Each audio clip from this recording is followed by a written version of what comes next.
Hello dear friends, welcome to your channel. This is Shobhit Agarwal. आप सभी का शोभित अग्रवाल क्लासेस में बहुत बहुत स्वागत है। हम पढ़ रहे हैं एक्सरसाइज नंबर 78। आज हम पढ़ेंगे एक्सरसाइज नंबर 78 और 79। ये इन्फिनेटिव जेरेंड और पार्टिसिपल से रिलेटेड एक्सरसाइज है और सिंटैक्स से रिलेटेड काफ़ी इंपॉर्टेंट ये टॉपिक भी है। स्पॉटिंग एरर, कॉमन एरर सभी कॉम्पिटिटिव एग्जाम में भी आता है। तो ये हम पढ़ रहे हैं न्यू स्टाइल यूपी बोर्ड। तो आपके कंपटीशन के लिए भी इम्पोर्टेंट है और साथ में यूपी बोर्ड के लिए तो इम्पोर्टेंट है ही, उनके स्टूडेंट्स के लिए ही। तो सबसे पहले जो वाक्य है ये है, being Sunday he did not go to office. तो जहाँ पर भी कोई समय या मौसम हो तो वहाँ पर आप इट का यूज़ करते हैं। तो बीइंग से यूज ना करते हुए इट बीइंग संडे हो जाएगा। तो ये हो जाएगा इट, यहाँ पर हम इट यूज़ कर लेंगे। The weather was rough, we discontinued our journey. Was rough को जगह हम चेंज कर देंगे बीइंग में, BEING, being.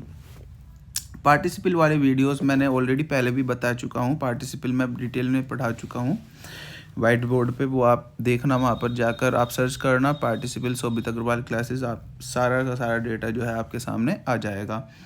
Where the box of the soldier return from the parade. ये यहाँ पर रिटर्निंग हो जाएगा।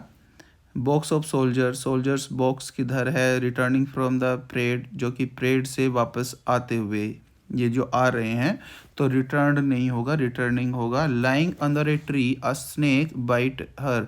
अब लाइंग अंडर ए ट्री, अब देखिए जो प्रेजेंट पार्टिसिपल होता है उसमें दोनों के सब्जेक्ट जो होते हैं वो सिमिलर होते हैं। तो यहाँ पर लाइंग अंडर ए ट्री, पेड़ के नीचे लेटा हुआ होना। अ स्नेक, तो क्या स्नेक थोड़ा ना पेड़ के नीचे लेटा था, तो ये लड़की लेटी हुई होगी हर। तो इसलिए हमें इसे सब्जेक्ट बनाना पड़ेगा और इसे सब्जेक्ट बनाने के लिए हमें ये पार्ट जो है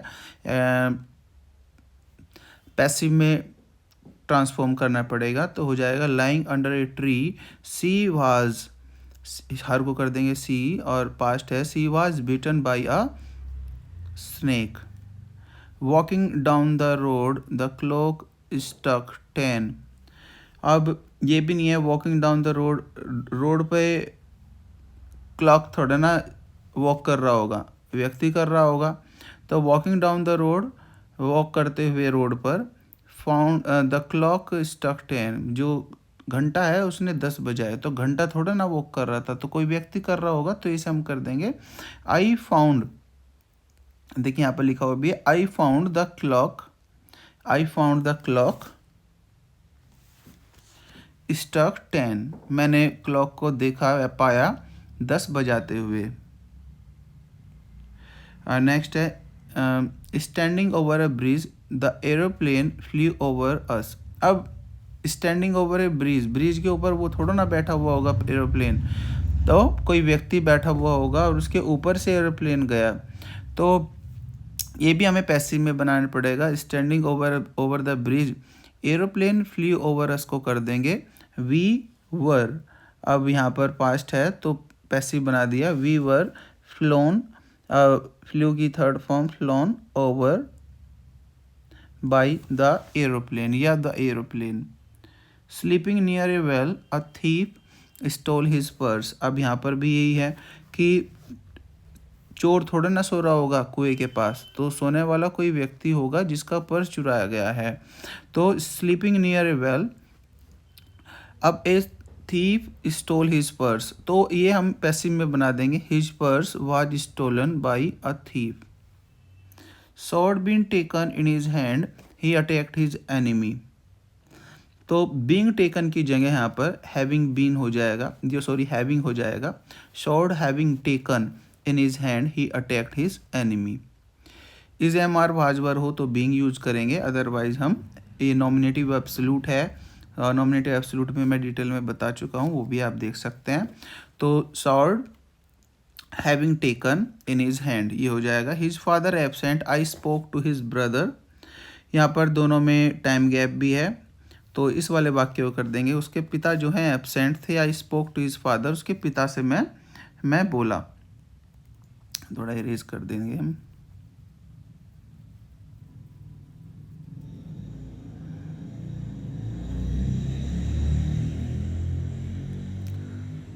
his father absent I spoke to his brother, जहाँ पर एक में कार्य हो और एक में कारण हो। पिता एब्सेंट थे तो इस वजह से उसने अपने भाई को बोला, तो यहाँ पर नॉमिनेटिव एब्सोल्यूट होगा, भले ही कर्ता अलग अलग है।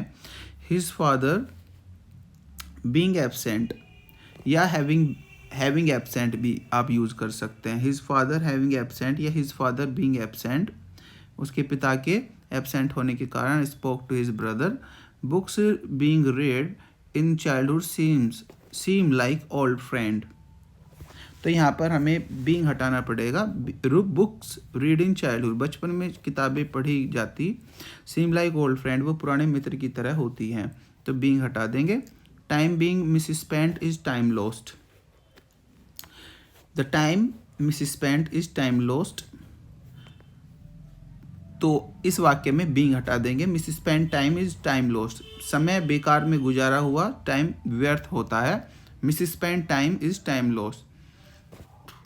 The time having been lost is lost forever, यहाँ पर वैसे बीइंग हटा देंगे क्योंकि यहाँ पैसिव का कोई यूज नहीं है। Time having lost is lost for ever.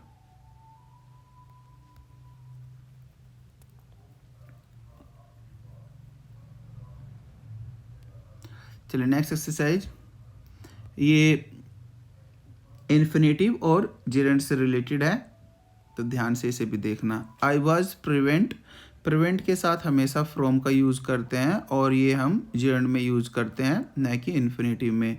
I was prevented from seeing, और हमेशा वर्ब में आईएनजी का प्रयोग करते हैं जेरेंड के बाद जब भी कोई प्रेपोजिशन होगी। I was prevented from seeing the prisoner, he was punished to tell a lie, तो जब कोई कार्य किसी के लिए किया जाए या किसी के कारण कुछ हो तो फॉर का यूज़ करते हैं। He was punished for telling a lie, तो जेरेंड में यूज होगा। Major spent his time to hoard money, अब टू होर्ड नहीं होता है, इन होर्डिंग होता है। IN in HOARDING, in hoarding gerund use होता है। आई प्लान टू, प्लान के साथ टू का यूज होता है। Plan to leave the city, ये इन्फिनेटिव होगा। फॉन्ड ऑफ जो होता है ये जेरेंड इसके साथ यूज होता है, फॉन्ड ऑफ प्लेइंग हो जाएगा। एस्पेक्ट के साथ हमेशा इन्फिनेटिव का यूज होगा। I expect to return before sunset. I do not mind paying the full amount in advance, ये मेरे हिसाब से करेक्ट है। डोंट माइंड अगर कहीं पर है तो वहाँ पर जेरेंड का यूज़ करते हैं। अब आप अगर मेरे हिसाब से तो ये करेक्ट है, लेकिन आपको फिर भी कोई गलती लगती है तो आप कमेंट बॉक्स में उसे अमेंड कर सकते हैं, मुझे बता भी सकते हैं। Let me know about it. You need not, और नॉट के साथ अगर नीड नॉर्मली आया तो आप टू का यूज़ करेंगे, लेकिन अगर नीड के साथ नॉट आया तो वहाँ पर आप टू हटा देंगे, तो यहाँ से टू हट जाएगा। I request you kindly to grant me leave, अब ये भी कई जगह एक्सेप्शन के रूप में है। किसी बुक में बताया गया है कि टू के ठीक बाद इन्फिनेटिव होना चाहिए, तो उस हिसाब से सही है। लेकिन चूंकि हम इस बुक को पढ़ रहे हैं, इस बुक में कुछ एग्जाम्पल जो दिए गए हैं वो इस तरीके से दिए गए हैं, तो काइंडली ग्रांट मी लीव, तो यहाँ पर इस तरीके से होना चाहिए according to this book, but this is also the case of exception. Bid, let bid make hear see, इनके साथ डायरेक्ट इन्फिनेटिव का यूज करते हैं, तो टू का यूज नहीं करते। डायरेक्ट इन्फिनेटिव होता है जहाँ पर हम टू का यूज नहीं करते, तो बिड हिम, टू हटा देंगे। इस तरह मेड जो है इसके साथ भी डायरेक्ट इन्फिनेटिव का यूज करते हैं, तो इसमें से भी हम टू हटा देंगे। लेट के साथ भी डायरेक्ट इन्फिनेटिव का यूज करते हैं, तो इसमें से भी हम टू हटा देंगे। She has stopped taking dancing lesson. 13, stopped जो है उसके साथ हमेशा हम ING का प्रयोग ही करते हैं, तो यहाँ पर ये सही है। शी हैज स्टॉप्ड, तो यहाँ पर स्टॉप्ड के साथ आप जो है फ्रॉम लगा सकते हैं, लेकिन यहाँ पर भी ऑलमोस्ट ये वाक्य जो है करेक्ट ही है।